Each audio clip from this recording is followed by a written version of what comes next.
Bonjour à tous, j'espère que vous allez bien. Je suis très heureuse de vous retrouver aujourd'hui pour une nouvelle vidéo sur ma chaîne. Tout d'abord, je tiens à m'excuser pour mon absence de presque 2 mois sur ma chaîne. J'avais vraiment besoin d'une pause et j'étais également très occupée dans mon secteur d'activité, qui est celui de l'eau potable. J'ai dû consacrer beaucoup de temps et d'énergie à mon travail. D'ailleurs, si vous êtes intéressé, je serai ravie de vous parler de mes projets, de mon travail dans le domaine de l'eau. Donc, n'hésitez pas à me le faire savoir en commentaire si vous souhaitez en savoir plus et avoir une idée plus précise concernant ce secteur. Maintenant, revenons à notre sujet du jour, qui a été choisi par vous, mes chers abonnés, à savoir les erreurs fréquentes lors du dimensionnement d'un réseau d'alimentation en eau potable. Il s'agit d'un sujet extrêmement important qui nous concerne tous, car l'eau potable est une ressource vitale et il est primordial de veiller à ce qu'elle soit acheminée de manière efficace et sécurisée vers nos foyers, nos écoles, nos hôpitaux et bien d'autres endroits essentiels de notre quotidien. Donc, dans cette vidéo, nous allons explorer 5 erreurs souvent méconnues mais cruciales à éviter lors du dimensionnement d'un réseau d'eau potable. Commençons sans plus tarder. Premièrement, on a ignoré l'effet des variations saisonnières. Les besoins en eau potable peuvent varier considérablement en fonction des saisons. Ignorer ces variations saisonnières peut entraîner un dimensionnement inadéquat du réseau, avec des problèmes de surdimensionnement ou de sous-dimensionnement.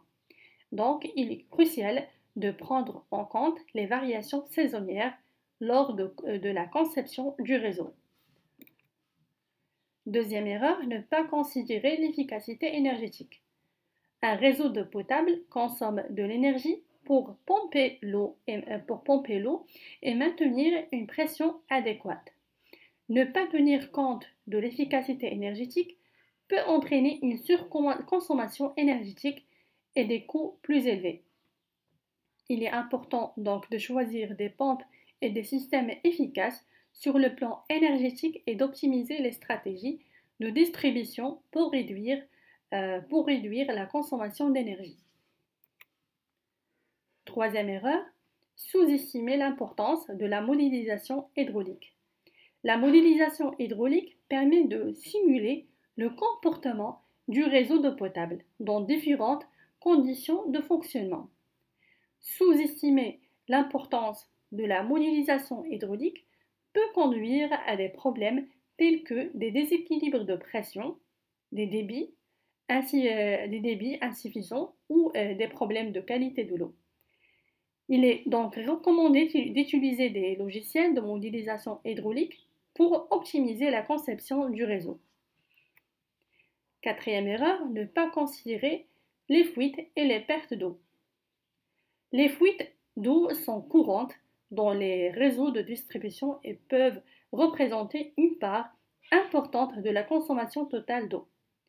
Ne pas prendre en compte les fuites et les pertes d'eau lors du dimensionnement du réseau peut entraîner un surdimensionnement inutile. Aussi des problèmes de pression et des gaspillages d'eau. Donc, il est essentiel de prendre en compte les fuites dans l'estimation de la demande et de mettre en place des stratégies de détection et de réparation des fuites. Cinquième erreur, ne pas envisager la résilience du réseau. Un réseau d'eau potable doit être capable de faire face aux événements imprévus tels que les pannes d'électricité, les catastrophes naturelles ou les situations d'urgence. Ne pas envisager la résilience du réseau peut compromettre la continuité de l'approvisionnement en eau potable. Donc, il est important d'inclure des mesures de résilience telles que des systèmes de secours, des dispositifs de stockage d'eau d'urgence et des plans d'urgence dans la conception du réseau. Et voilà, nous avons parcouru les 5 erreurs souvent négligées mais extrêmement importantes à éviter lors du dimensionnement d'un réseau d'eau potable. En gardant ces erreurs à l'esprit, vous serez mieux préparé à concevoir des réseaux d'eau potable efficaces résilient et durable.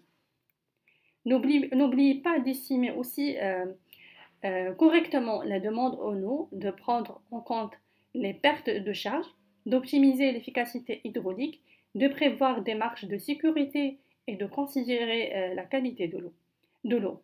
Avec une planification minutieuse et une attention aux détails, vous contribuerez à la création de réseaux d'eau potable qui répond aux besoins de la population de manière efficace et durable. Merci de m'avoir accompagné dans cette exploration et à bientôt.